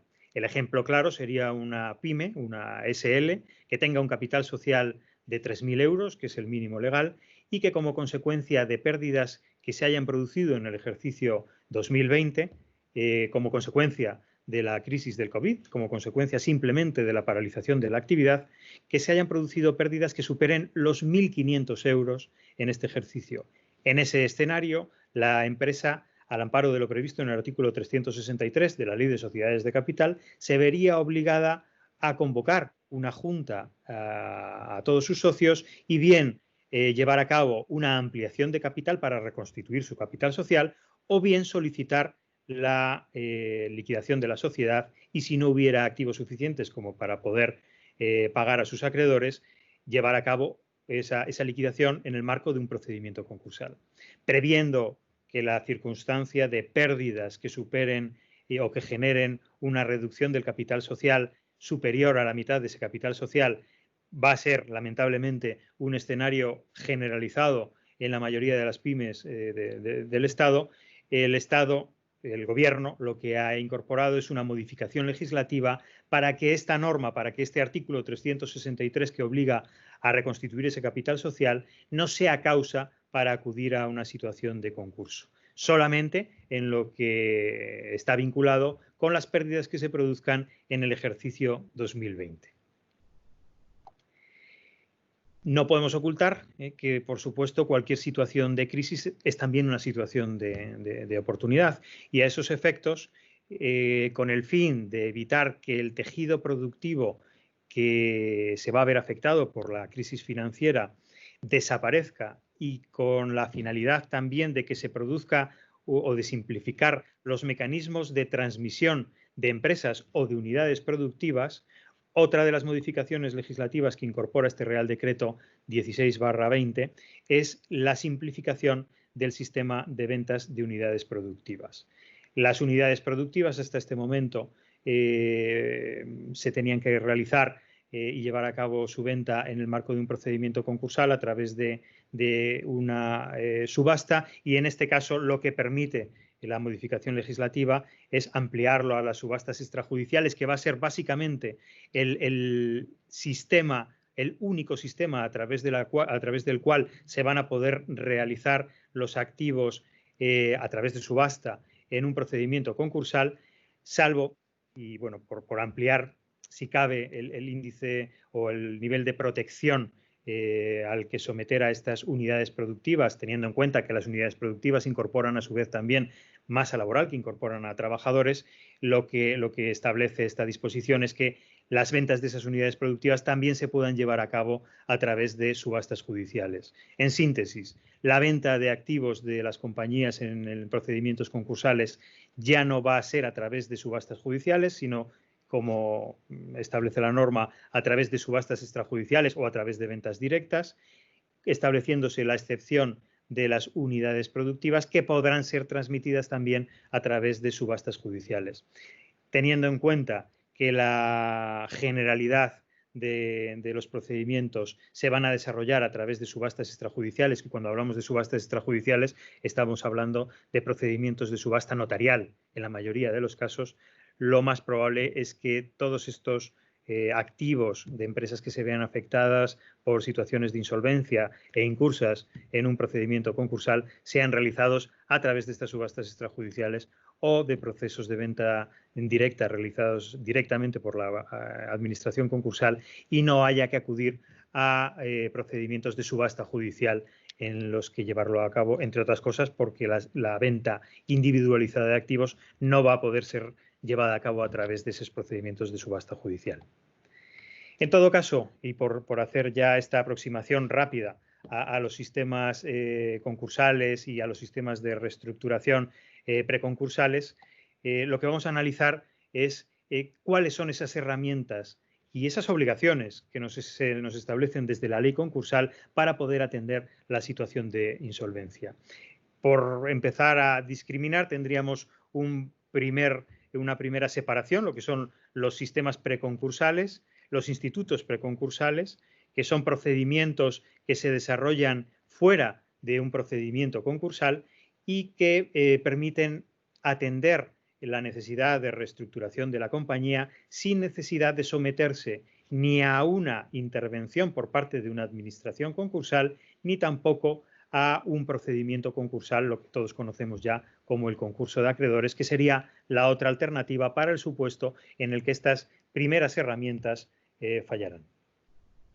Dentro de los sistemas preconcursales tendríamos el acuerdo de refinanciación, que es una herramienta más sofisticada y destinada principalmente a la refinanciación de pasivos financieros, de grandes pasivos financieros. Luego tendríamos los acuerdos extrajudiciales de pagos, que es la herramienta que más se adecúa al funcionamiento y al desarrollo de la actividad por parte de pymes y profesionales y autónomos. Y por último, a la que se conoce como la comunicación del preconcurso, al 5 bis, que no sería sino una preparación al posterior procedimiento concursal y un intento de alcanzar un acuerdo con los acreedores para, en última instancia y como última opción, intentar evitar ese procedimiento judicial concursal. El acuerdo extrajudicial de pagos lo que ofrece al deudor que se encuentre en una situación de insolvencia es un sistema simplificado de tramitación de esa situación de insolvencia. A esos efectos, evita el procedimiento concursal en la medida en la que, si se llega finalmente a un acuerdo con sus acreedores, todo este procedimiento se desarrolla teniendo en cuenta, siempre hablando en este caso de profesionales, de autónomos o de empresarios o de empresas, se desarrolla bien por la Cámara de Comercio o bien en el registro mercantil a través de un profesional que bien la Cámara, bien el registro designa, que tiene la denominación de mediador concursal. Es el mediador concursal quien va a intentar que la propuesta que haga el deudor a sus acreedores se lleve a efecto. El requisito que se establece para que este procedimiento, para que esta herramienta se pueda desarrollar, es que el pasivo que se intente refinanciar no supere los 5 millones de euros y, en este caso, el abanico de operadores que se pueden ver beneficiados por este tipo de herramienta estaría afectado, por ejemplo, por los propios consumidores, estaría afectado por la persona natural, incorporaría también a asociaciones, a cualquier tipo de organización civil o mercantil y también incluso a las asociaciones. El requisito sería que el pasivo no superara los 5 millones de euros y que previamente, en los 5 años previos a la solicitud, tampoco se hubiera sometido a un procedimiento similar de un acuerdo extrajudicial de pagos, así como que tampoco se vea la persona que solicite este sistema de refinanciación se haya visto afectado o condenado por un delito de contenido económico. La forma en la que se solicita el acuerdo extrajudicial de pagos es a través de un modelo formulario que se localiza en Internet y al cual hay que incorporar un inventario y hay que incorporar también una lista de acreedores a los efectos de informar a quien va a dirigir el procedimiento, que es el mediador concursal, a los efectos de informarle de cuál es el activo, cuál es el pasivo y cuáles son los medios de los que va a disponer ese deudor para poder llevar a cabo esa refinanciación de la compañía.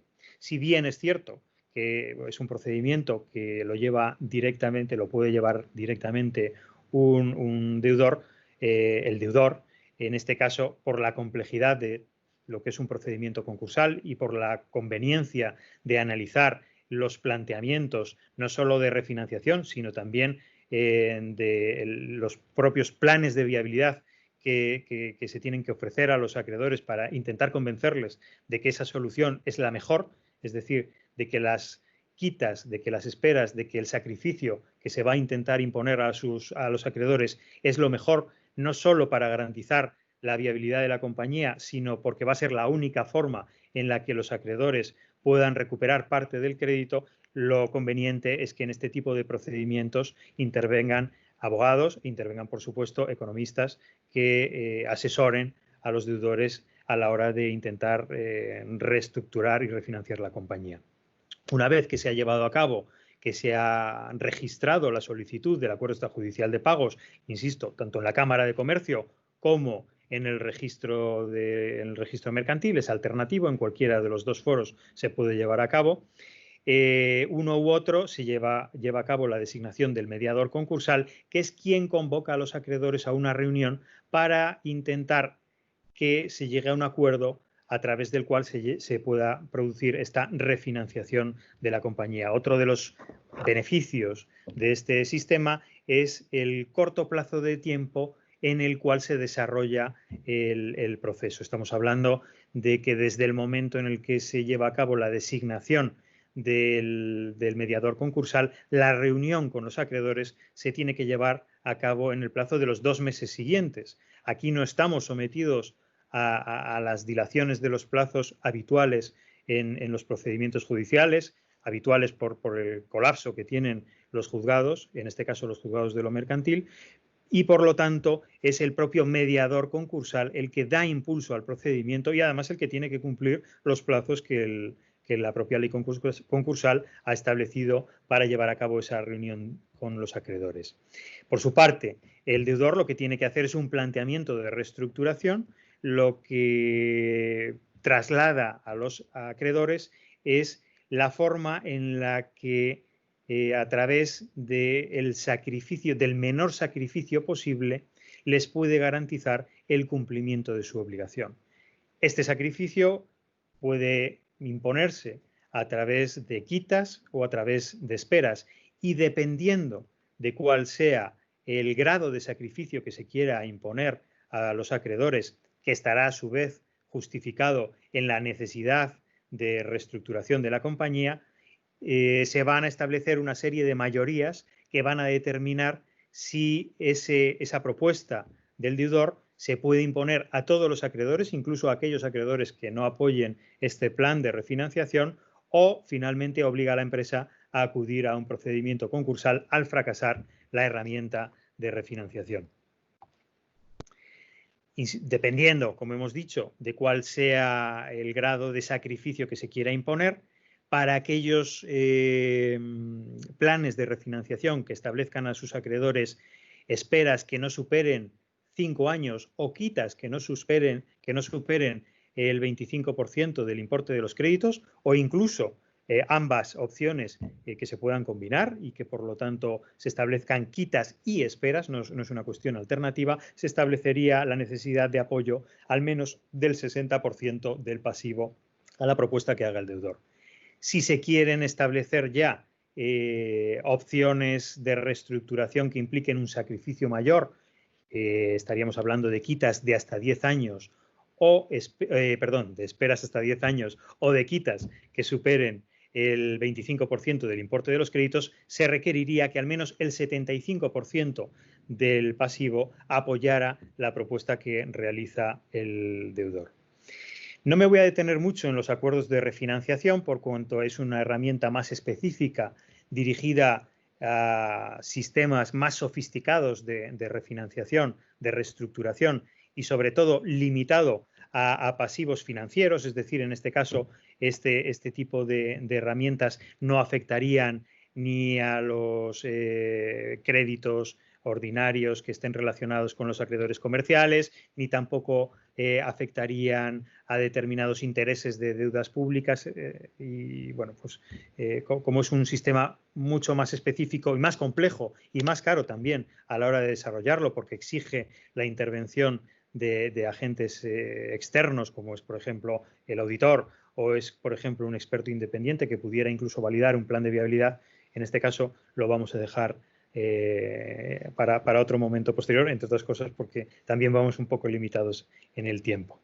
En todo caso, también como una situación alternativa a estas herramientas y alternativa al concurso, nos encontraríamos con que cumpliendo con la obligación de afrontar un sistema de insolvencia en el plazo de los 2 meses siguientes al momento en el que se revele esa insolvencia y teniendo en cuenta las modificaciones legislativas que se habían producido o que se han introducido como consecuencia del Real Decreto 16/2020 que transponen o que retrasan esa obligación no a los 2 meses sino hasta el 31 de diciembre de 2020, el deudor cumpliría con esa obligación de iniciar un sistema de refinanciación o de cumplir con los requisitos que establece la ley concursal a través de la comunicación del preconcurso o la comunicación que también se conoce como del 5 bis. 5 bis que ahora en el nuevo texto refundido pues tiene otra numeración.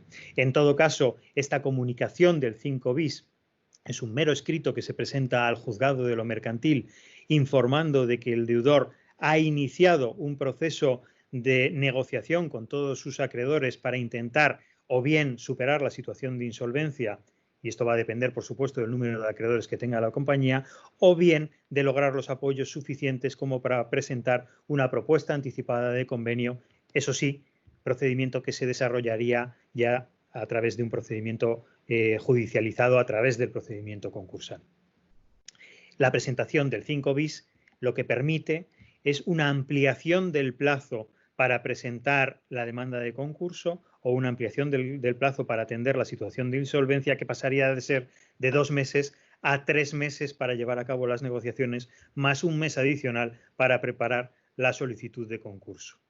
Otro de los efectos que tiene la comunicación del 5 bis es que suspende la ejecución, las ejecuciones que se hubieran iniciado contra los bienes del deudor, salvo en aquellos supuestos en los que esas ejecuciones respondan a la ejecución instada por acreedores con garantías reales, con ciertos matices, o también a los acreedores de derecho público, que en este caso no se verían afectados por ese escudo que puede suponer el 5 bis para paralizar las ejecuciones singulares que esté sufriendo en el momento del inicio de la situación de insolvencia el deudor. Transcurrido ese periodo de 3 meses más 1, el deudor que no haya superado la situación de insolvencia porque no haya alcanzado un acuerdo de los acreedores, se verá obligado a presentar una solicitud de concurso.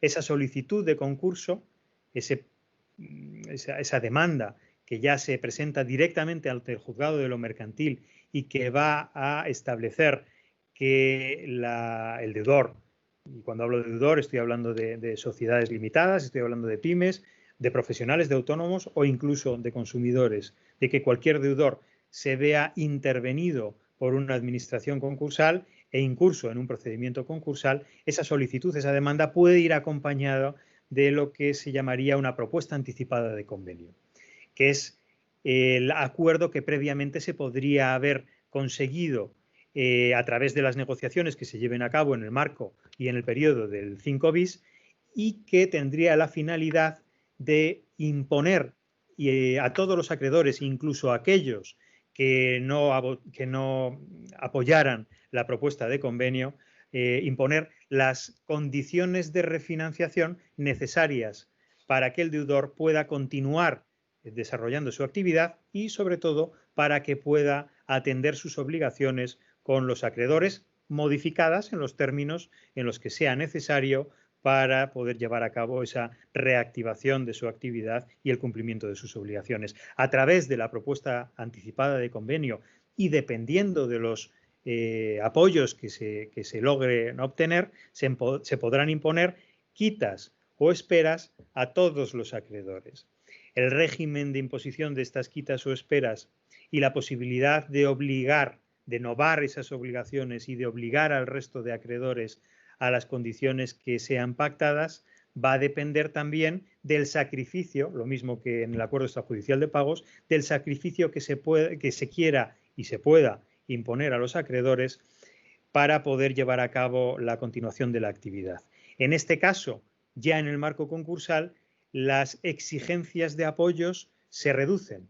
No es necesario el apoyo de un 65% del pasivo o del 75% del pasivo, como por ejemplo se exigía en el acuerdo extrajudicial de pagos, sino que para quitas o esperas que tengan la necesidad de imponer pues quitas de hasta 5 años o esperas de hasta el 50% de los créditos, será suficiente con conseguir los apoyos del 50% del pasivo.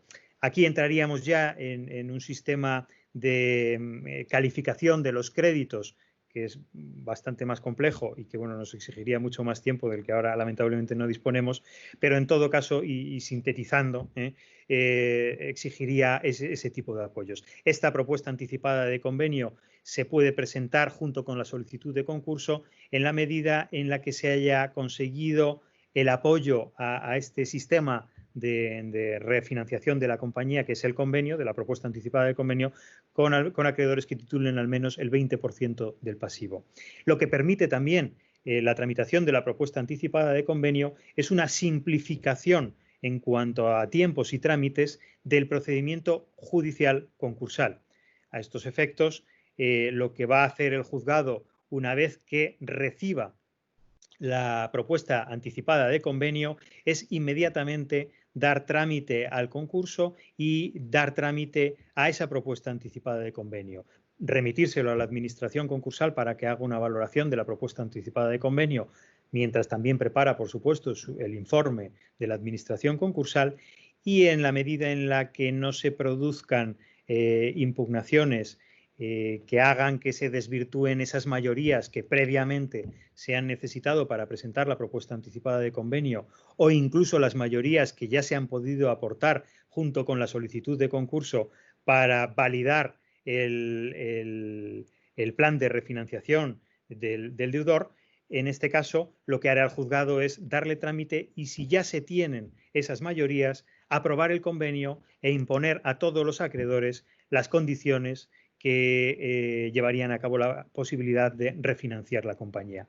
En el caso de que la propuesta anticipada de convenio no prospere, continuaría el procedimiento concursal en los términos que establece la propia ley concursal, y el deudor tendría la posibilidad de llevar a cabo la refinanciación de su deuda, una siguiente posibilidad, a través de lo que se llama el convenio de acreedores, que es el procedimiento ordinario que establece el propio procedimiento concursal, donde se exigirían nuevamente las mayorías que acabamos de comentar del 50% del pasivo, y estamos hablando, insisto, de pasivos que sean ordinarios, es decir, de los acreedores comerciales, del 50% de los créditos públicos, de todos los acreedores financieros, de determinados acreedores laborales. Todos estos constituirían el pasivo ordinario, y si se obtuviera al menos ese 50% de acreedores de pasivo que apoyara la propuesta de refinanciación, el convenio de acreedores que plantea el deudor, se podrían imponer quitas de hasta el 50% del importe de esos créditos y esperas de hasta 5 años. Para situaciones en las que se quiera o se necesite establecer un sistema, una recomposición de las deudas más agresivo, se exigiría una mayoría reforzada del 65% del pasivo ordinario, y a esos efectos se podrían imponer quitas superiores al 50%, y cuando digo superiores al 50% es que podrían llegar hasta, en una hipótesis, hasta el 99,99% de los créditos, y esperas con un plazo de entre 5 y 10 años. Cuando se habla de quitas de estos porcentajes, muchas veces parece improbable que los acreedores vayan a apoyar este tipo de propuestas. Cierto es que en concursos pequeños, en empresas pequeñas, no es muy habitual, pero sí que este tipo de planteamientos de reorganización, de reestructuración a través de convenios tan agresivos es más o menos habitual en empresas importantes, donde pues tenemos los ejemplos, por ejemplo, de Abengoa o Isolux, donde se llegan a establecer quitas de más del 90% de los pasivos.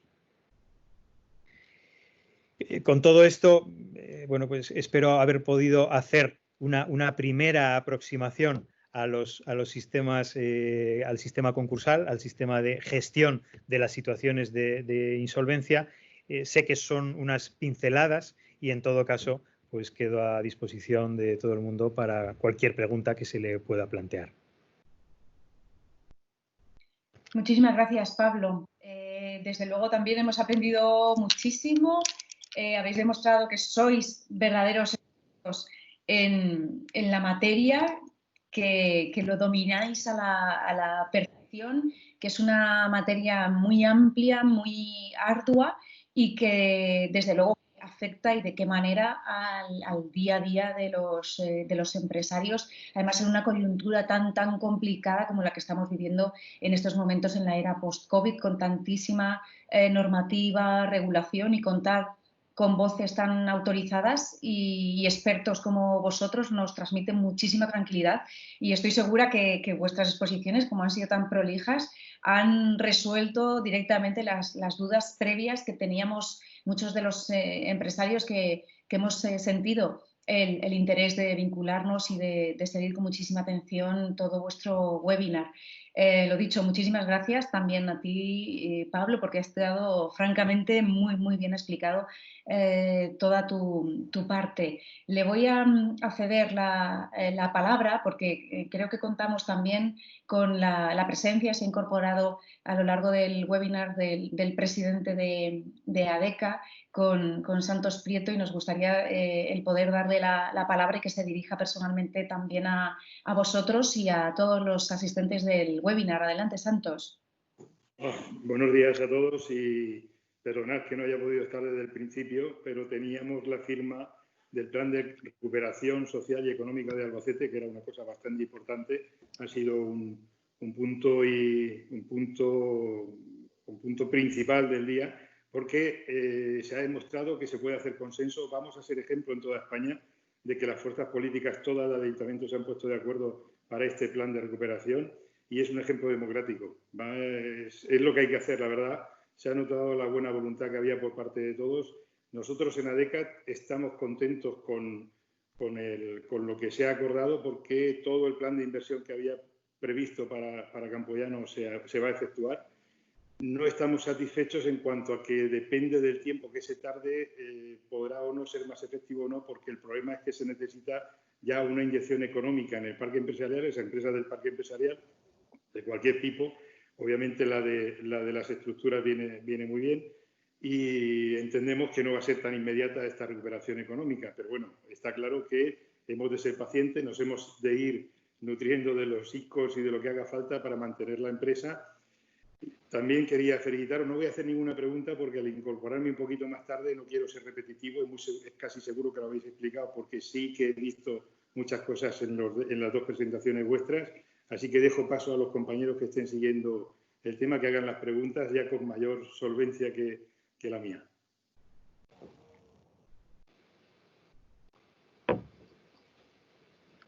Pues muchísimas gracias. Creo que estoy teniendo un problema para escucharos.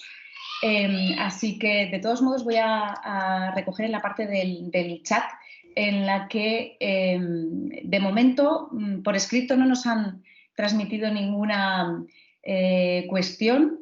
Así que si el propio presidente o Miguel Ángel Cuartero, el gerente de ADECA, quieren transmitiros alguna de las dudas o incidir en alguna explicación, es el momento. Adelante. Sí, bueno, buenos días de nuevo. Quería haceros, tanto a Emilio como a ti, Pablo, la burocracia que ha habido administrativa a lo largo de la presentación de los ERTEs, o que se pueda luego dar o generar en materia de los concursos de acreedores, o con estas nuevas iniciativas que se están transmitiendo. ¿Habéis visto que se va mejorando a lo largo de estas semanas, quitando los primeros meses de colapso, las primeras semanas de colapso a la hora de presentar los ERTEs y en darle respuesta? Y si de la Administración vosotros sois conocedores que van a completar o van a profundizar en los mecanismos y ampliar los diferentes servicios administrativos para dar una cobertura mucho más rápida. Gracias, Miguel Ángel. Yo, por la parte que a nosotros nos respecta a lo que es la tramitación en sí de lo que es el ERTE, porque el ERTE no es comunico a la autoridad laboral y me despreocupo. Realmente el ERTE lleva un procedimiento mucho más complejo de seguimiento, de comunicaciones, tanto a la autoridad laboral y a partir de ahí todos los meses a la Seguridad Social. A nosotros como despacho también nos encargaron el tema por agilizar de tramitar las prestaciones por desempleo al SEPE, para los trabajadores que están dentro del ERTE, y es cierto de que ha sido un trabajo muy costoso.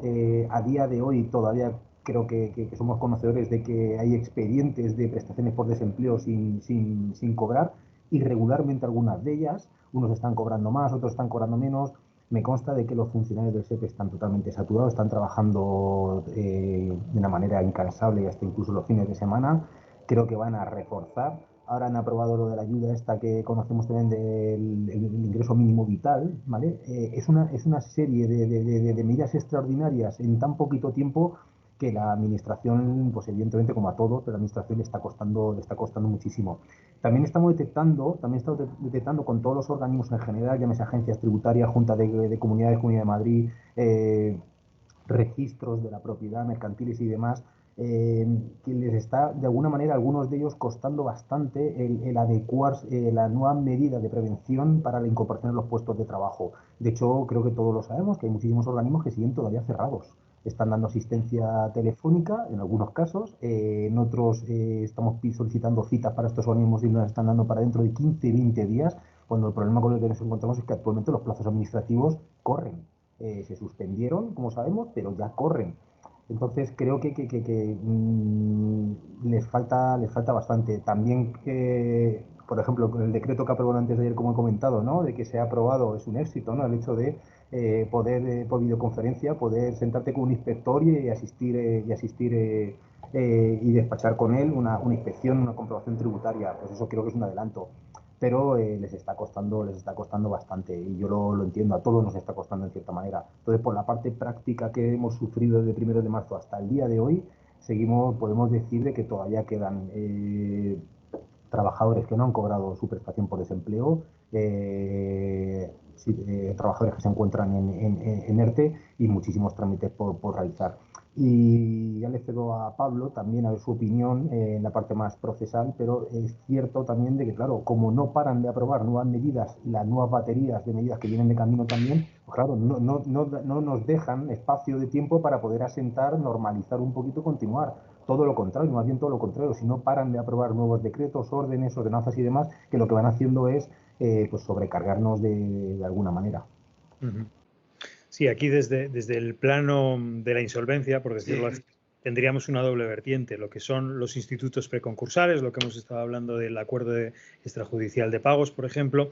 Eso se trata de un procedimiento, por decirlo así, privado, que se lleva a cabo ante el registro mercantil o ante una cámara de comercio. Por lo tanto, no está sometido a la burocratización administrativa, porque estos organismos son muy ágiles en la tramitación de sus expedientes, y una vez que se ha procedido a la designación del mediador concursal, es el mediador concursal quien lo atiende, quien atiende los plazos que además están establecidos legalmente y quien impulsa el proceso para su cumplimiento.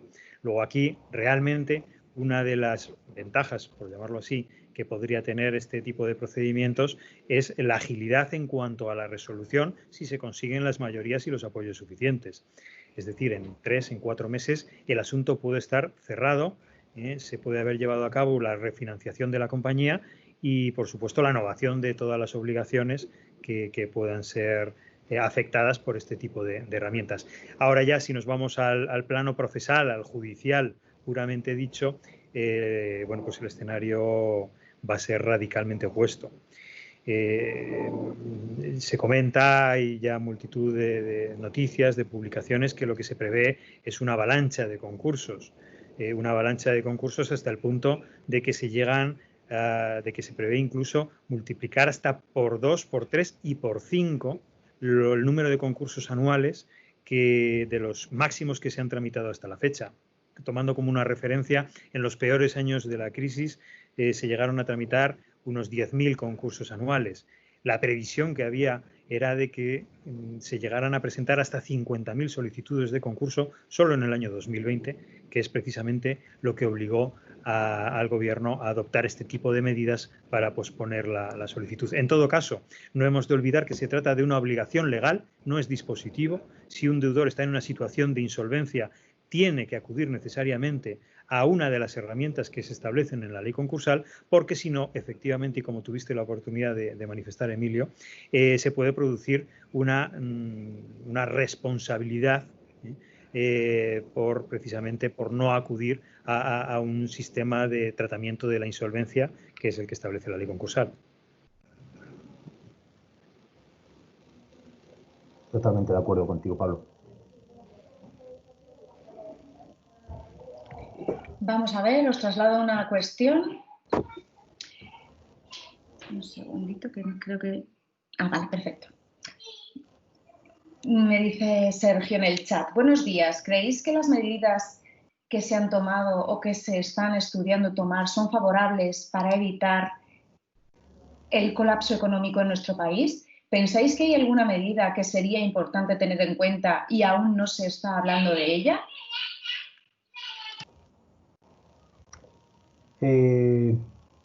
Yo, pues vamos a ver, a Sergio lo que le diría es, repito siempre, el aspecto profesional de lo que estamos viviendo día a día en el despacho de asesoría y consultoría. Vamos a ver, toda medida en una situación como esta, nunca la habíamos vivido, la de la crisis anterior y demás, la gente que somos un poquito más joven y demás, no habíamos vivido nadie nunca una situación como esta. Es cierto de que toda medida que aprueben no es suficiente, ¿vale? Por la situación tan extraordinaria que estamos viviendo. En cuanto a lo que haya aprobado ya y lo que pueda venir de camino, partiendo de la insuficiencia de las medidas, pues yo considero de que realmente la actualidad en la que nos encontramos es como una especie de nube en la que nos ha pillado una crisis en la que el sector financiero hay liquidez para poder inyectar, cosa que en la anterior crisis no había, o había muchísima dificultad. Los empresarios y los particulares también nos encontramos, considero, menos endeudados. Y eso es un poquito pues, el flotador al que nos estamos agarrando. Es cierto de que está inyectando bastante dinero, se está inyectando bastante dinero, se está inyectando bastantes ayudas, y eso es cierto. Y eso es lo que, de mi punto de vista, o mi parecer, está sujetando de alguna manera esta situación que estamos viviendo.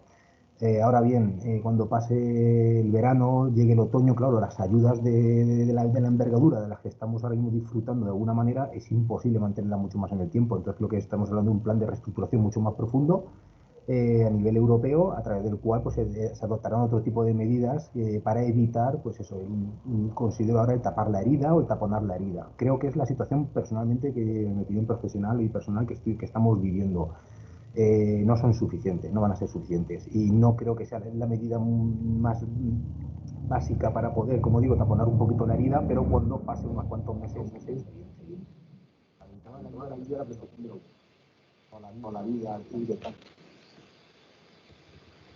medida desde mi punto de vista, una de ellas, pues eso, cuando se vaya normalizando la situación de los ERTE para evitar las situaciones de insolvencia y poder mantener el empleo y evitar los despidos masivos, pues es una utopía el hecho de bajar las cotizaciones al empresario, ¿vale? La carga social que tenemos que soportar los empresarios por cada trabajador ronda el 40% de su salario, es una bestialidad. Evidentemente es un tema muy delicado como para es el principal el sustento de las arcas públicas en cuanto a materia de lo que son las prestaciones luego de jubilaciones y demás. Entonces considero de que es una medida que no les ha interesado nunca tocar.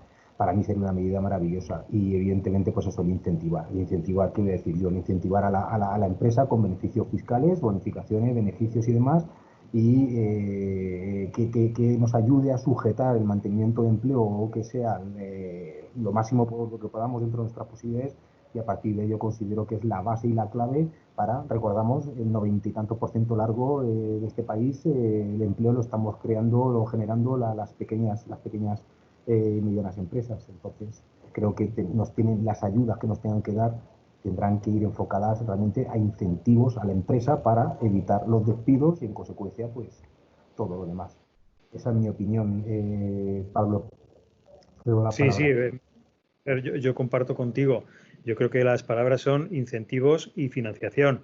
Desde el punto de vista procesal de la gestión de la insolvencia, las únicas medidas realmente trascendentes que se han tomado es el retraso en la fecha de la presentación de los concursos, pero eso respondía más a una previsión de presentación de solicitudes de declaración de insolvencia que podía colapsar y que puede colapsar los juzgados de lo mercantil, pero es evidente que el retrasar la obligación no hace desaparecer la situación. Es decir, el hecho de que yo no tenga que presentar hasta el 31 de diciembre la comunicación de insolvencia no hace que yo sea solvente. Y esa desaparición real de la situación de insolvencia solamente se va a producir a través de inyección de liquidez en las empresas, inyección real de liquidez en las empresas que permitan sufragar las pérdidas que han generado los 3 meses de inactividad que hemos vivido y la significativa reducción de actividad que se va a producir en estos meses consecutivos. No nos podemos inventar la liquidez en las empresas, o se produce esa inyección o si no, necesariamente las empresas, muchas empresas, no todas las empresas, muchas empresas se van a ver abocadas a acudir a una situación de insolvencia, entre otros motivos, porque es lo que establece la ley, por imperativo legal.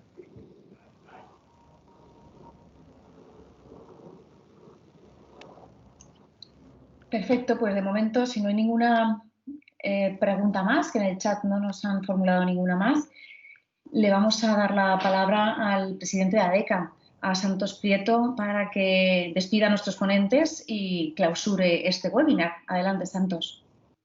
Pues muchas gracias, Esther. Y muchas gracias, Emilio y Pablo. Esperábamos que iba a ser una ponencia interesante y lo que ha sido, para mí, ha sido magnífica. Estoy deseando que la colguemos en ADECA, en la página web de ADECA, para poder verla entera desde el principio, porque estoy seguro que voy a aprender mucho más, a pesar de todo lo que ya estoy siguiendo, todo por televisión y demás, pero por lo que he podido ver de vosotros ha sido de verdad completa, amplia y prácticamente no hay preguntas, pero es que no habéis dejado espacio a las preguntas. Las habéis resuelto de antemano vosotros.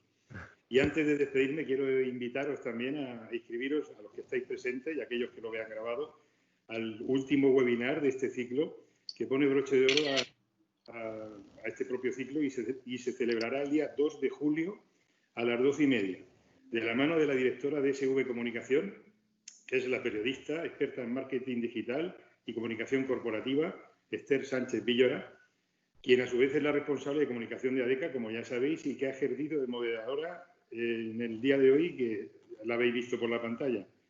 La ponencia se centrará en analizar cómo readaptar con éxito nuestra estrategia de comunicación y sacar el máximo beneficios a la crisis del COVID-19. Desde luego es otro tema muy interesante. Han sido 4 ponencias, en este caso 5, porque vosotros habéis sido 2. Han sido 5 ponencias de verdad muy interesantes. Se van a poder ver todas en la web y os esperamos entonces de nuevo a este día 2 de julio y celebrando también, hay que recordar, el 40 aniversario de ADECA, que a pesar de la pandemia y con estos nuevos sistemas tecnológicos estamos consiguiendo intentar apoyar a nuestros empresarios socios y a los no socios también, porque esto es abierto para todo el mundo que quiera. Los interesados que quieran estar en la próxima ponencia ya pueden reservar en adeca.com y solo me queda reiterar mil gracias a los 2 ponentes excepcionales que ha habido hoy y esperaos a veros la próxima vez. A vosotros también os quiero ver como lo que nos va a explicar Esther, que estoy seguro que es muy interesante y además ella es muy buena, es una excelente comunicadora, siempre aprenderemos algo.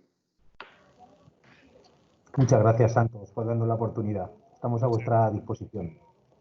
Muchas gracias a los dos. Invitación.